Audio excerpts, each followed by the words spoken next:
presented by Public Music Mathli.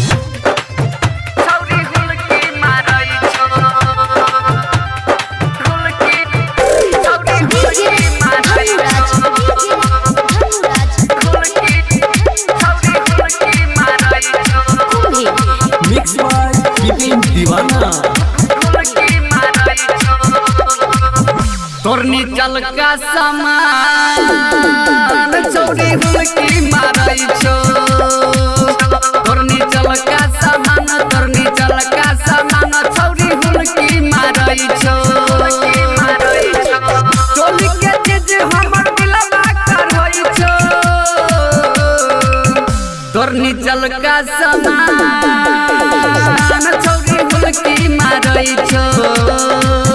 तोरनी चल का सामान चौड़ी हुलकी मारई छो।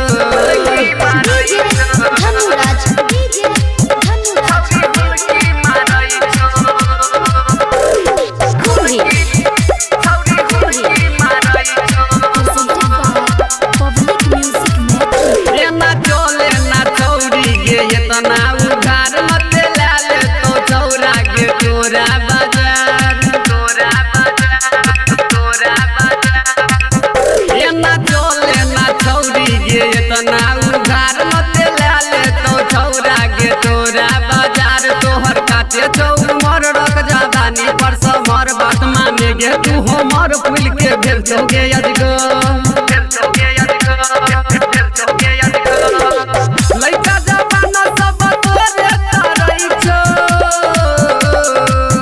तोरनी चल का सामान चौड़ी हुलकी मारई छो। तोरनी चल का सामान चौड़ी हुलकी मारई छो।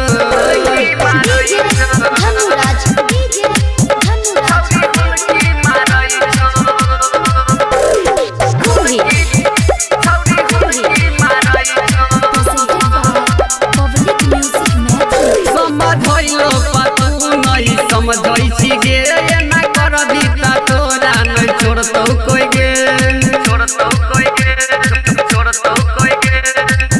समझै लो पतू नै समझै छी गे एना करबी त तोरा नै छोड़तौ कोई गे। तोरा पड़लौ नै पाला क देतौ हमे भला राइटर मिलले संदीप चौड़ी कर देतौ गे ताला।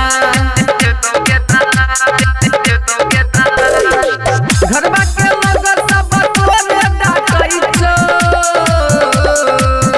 तोरनी चल का सामान चौड़ी हुलकी मारई छो। तोरनी चल का सामान चौड़ी हुलकी मारई छो। Recording Studio Public Music Dudhpura Bazaar.